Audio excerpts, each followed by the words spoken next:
religiously sponsored thought. Murder and hatred was religiously justified. Fashions change, hatred remains. The Nazis made hating Jews unfashionable, at least in polite society. But the law forbids Americans to turn their religious hatred into refusal to do business. Society demands, if you're open for business for anyone, you're open for business to everyone. The Civil Rights Act of 1964 legally ended discrimination in public accommodations against racial and ethnic and national and religious minorities and against women. Restaurants have to serve African Americans no matter how much a religion justified hatred. But now, 60 years later, Kansans again want the law to exclude people according to hatred of other Americans. We have walked this path before. Have we learned nothing from hatred and bigotry? Christians and Jews both believe in a God of love. Genesis teaches that all human beings are created in God's image. For those who believe that there is divine punishment of actions that they consider to be a sin, then I say, let God take care of it. We're here to love. We do hold something sacred, all of us, for we are all Americans. What we hold sacred is the Declaration of Independence. We hold these truths to be self-evident, that all men are created equal, that they are endowed by the Creator with certain inalienable rights, that among these are life and liberty and the pursuit of happiness. We are the mainstream in Kansas. We are the truly religious. We value God's creation. Let segregation and bigotry and hatred cease. Let us rise to the love that God commands for all of God's creatures.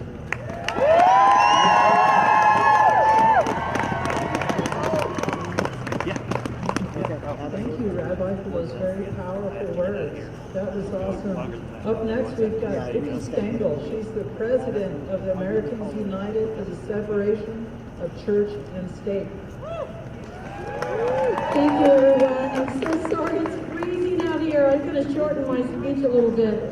I'm looking at this, of course, through the lens of church and state, and I want to say that House Bill 2453 is symptomatic of a group of legislators who have no respect for the separation of church and state, and even claim the principle doesn't exist. I say to those legislators, read the Constitution, because the principle of church and state is right in front of your nose, and this truth will not change unless the Constitution is amended to create a religious state. The founders could have created a religious state in 1787, but they did just the opposite. They broke from the traditional European model of government where church and state were one, because this old method of governing led to religious intolerance, instability of the state, and was simply undemocratic. Many of the founders were men of faith, but they had the wisdom to understand that religion was often used to silence dissent and crush minority beliefs.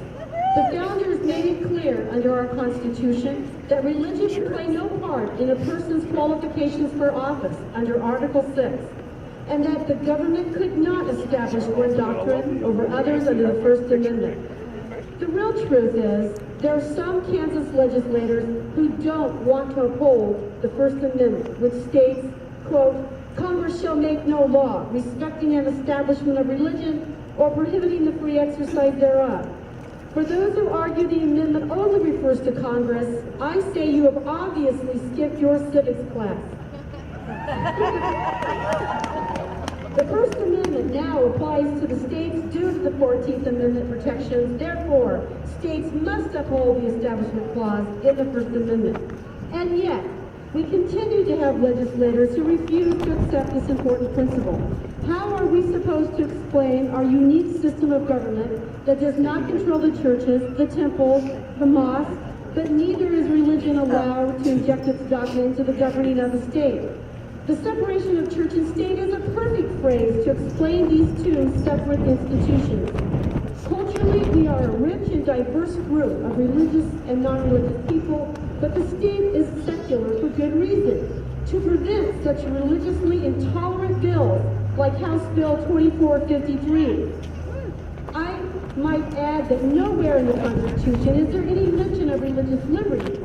Just as the separation of church and state is implied, the concept of religious liberty is also implied under the First Amendment. As a democratic republic, we cannot uphold any action that would undermine true religious freedom. Imagine the chaos if we allowed public policy to be defined by religious doctrines that in turn harmed other citizens. Anyone could claim their discriminatory actions were legal based upon their religious beliefs.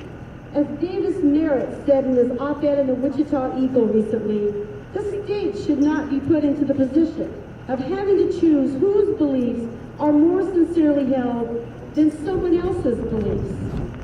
House Bill 2453 was most certainly a bill based upon religious beliefs with the effect of harming others in society with government approval.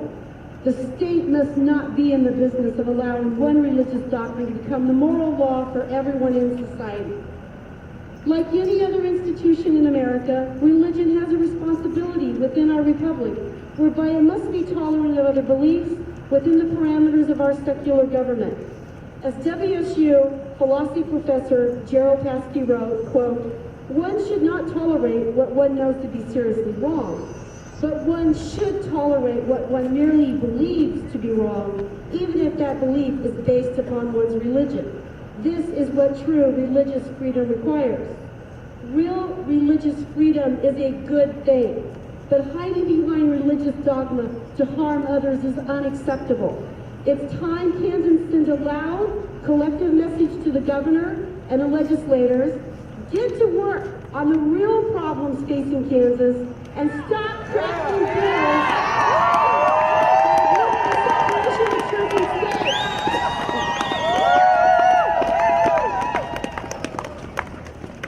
Thank you, Vicki.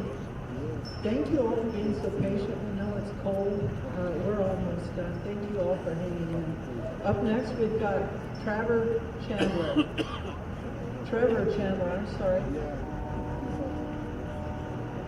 Senior Regional Field Organizer for the Human Rights Campaign. How's it going, Kansas?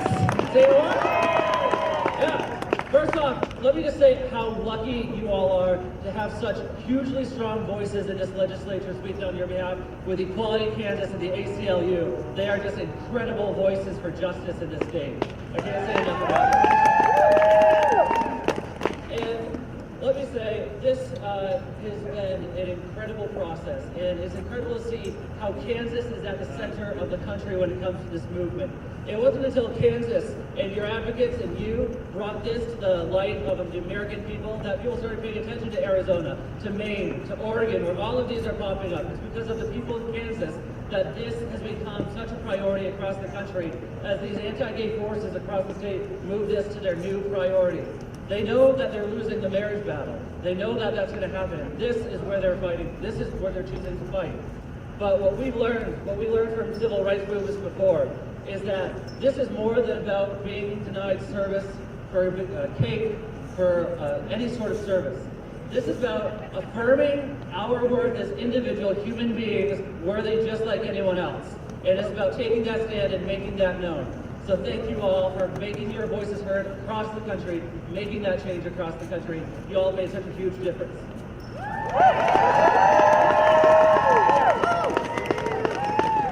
And a big thank you to Trevor for coming out and helping coordinate the activities today. So it's fantastic. Thank you very much, Trevor, and thank you to the Human Rights Campaign. Up next, we've got Ryan Carey. He's the president or chair of the Kansas Equality PAC. Ryan. Thank you, Sandra. It's great to see all of you here today. At the end of the day, rallies have to end in something, and that is we have to change the membership under this republic. We have to have more quality supporting legislators that are willing to stand up and fight like the legislators that have been here and addressed you today. And it's my pleasure today to introduce two very special people. Under this dome, there are two people who fight equality at every turn. Representative Dan Walsh from Hutchinson and Representative Lance Kinzer from Johnson County. I have two people standing behind me who are going to replace them come January.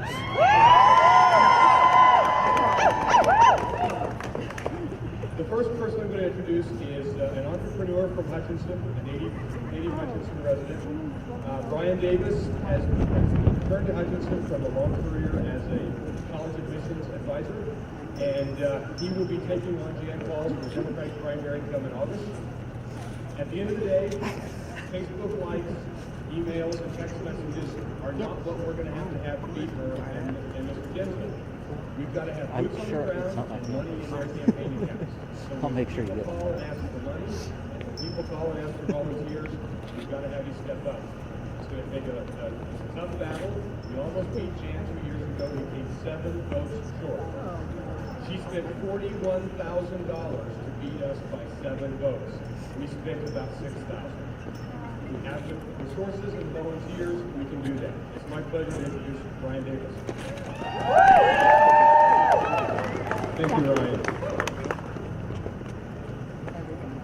I want to say it's been going back to my youth because I've been reconnected today with several people.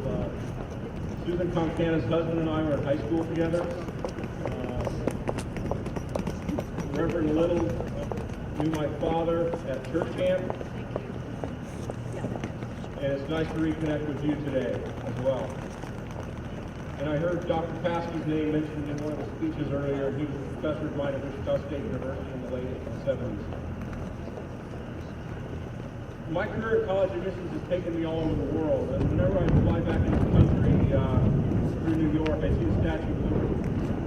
The Statue of Liberty was originally known as Liberty Enlightening the World, and it reads, "Give me your tired, your poor, your huddled masses yearning to be free."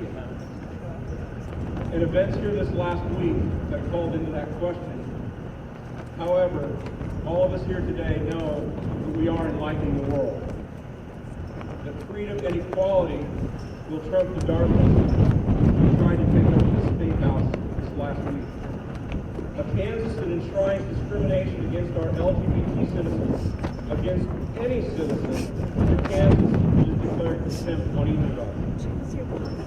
In graduate school, I had the fortunate pleasure of meeting Coretta Scott King, Dr. Martin Luther King Jr.'s widow. And I'd like to paraphrase Dr. King. I dream one day to live in a state where people will not be judged by who they love, but by the content of their character. In graduate school, I studied with my friend and teacher, Nobel Peace Prize recipient Elie Wiesel, and he has said, "The world must not stand idly by when the rights of our fellow human beings are being shed. We have no right to stand idly by, and I'm glad that those of you here today are not standing idly by." And I want to thank you all for being committed to making Kansas a better place for all of us. And I'm extremely proud to join you here today in standing on the right side of history. So please give us all, your tired, your poor, your huddled masses, and those of us that love.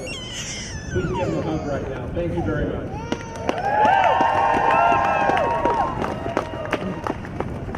Thank you, Brian.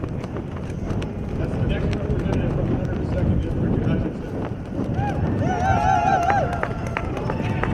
Now it's my pleasure to introduce the next representative from the 30th District in Kansas, Johnson County.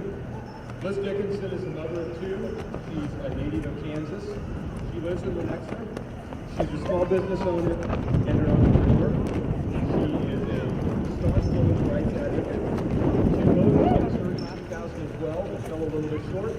And today she's going to announce to the world that she's going to try again in 2014. Give it up to Liz Dickinson.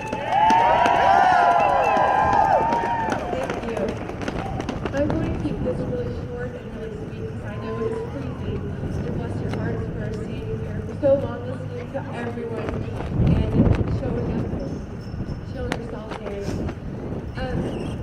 I was in the House when 2453 came up, and Kinzer stood there and looked at everyone and said, "We don't need to send this bill back to committee because I know every you guys right here, right now, that can answer every single question that you might possibly have." Even though other legislators wanted this bill to go back to committee, it didn't. And he said it didn't do the things that it did do, and that is why it got national attention. Kinzer is someone we need to unseat, and I need your help to do that. Thank you. I will be working with Equality Kansas, all the other progressive organizations in my campaign, and I would appreciate your support. If you'd like to get a hold of me and volunteer to help, I need volunteers, I need walkers, I need people who are passionate enough about these issues to not want them to happen again and to go walk those doors with me, help me make phone calls, and help me get elected. Thank you.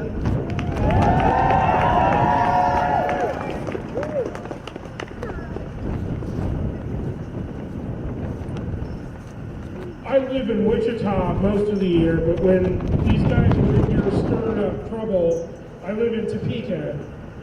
So I'm proud to call Topeka my part-time home, although where I work for the issue that I represent is probably one of the most hostile work environments in the United States. We've heard from clergy today, we've heard from progressive community leaders, and we've heard from political candidates. Everybody has to work together to change what goes on under this copper dome. We need three things from you. These candidates need three things from you. They need money, they need volunteers, and they need votes. It's up to us to help them get those three things. Without them, they don't win. Without them, the two most hateful and bigoted representatives in the entire Kansas legislature keep their offices. I do not want to come back here next year in 2015 and deal with those two people. Please help me get rid of them. Please. This is my 10th year working up here at the Capitol. I hope the job gets a little easier as we go forward. Blowing up 2453 this quickly in the session and this big has never happened on any issue I've worked. I might work in there, but without you and everybody else outside this building, we would have never stopped it. Thank you. Thank each and every one of you, not just for being here today, but for being here every day and backing up the work that we do in this Capitol. Thank you, everybody, for enduring the cold. Have a great afternoon.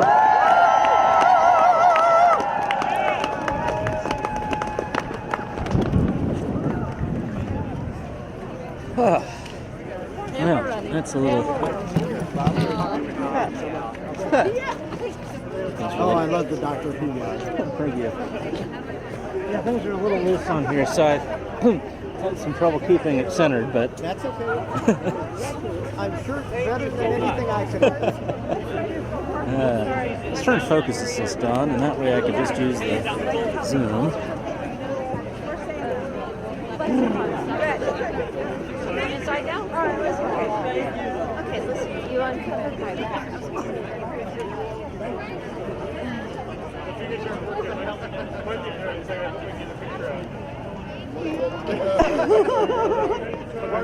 His sign. That's all it's about. There we go. Sorry, thank you. Thank you very much.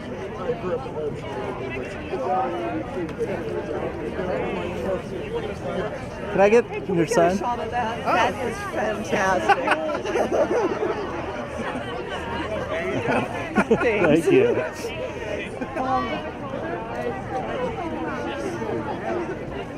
Okay.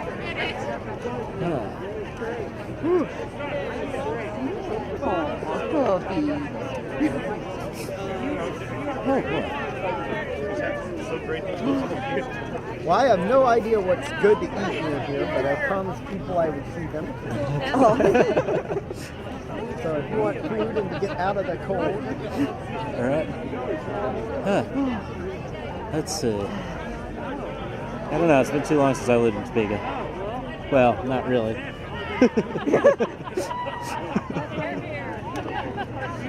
Well, I've still got to take stuff back to my vehicle. Our sign mount fell apart. Oh. The what? So that's why it was wrapped around the tree. Yeah, I have a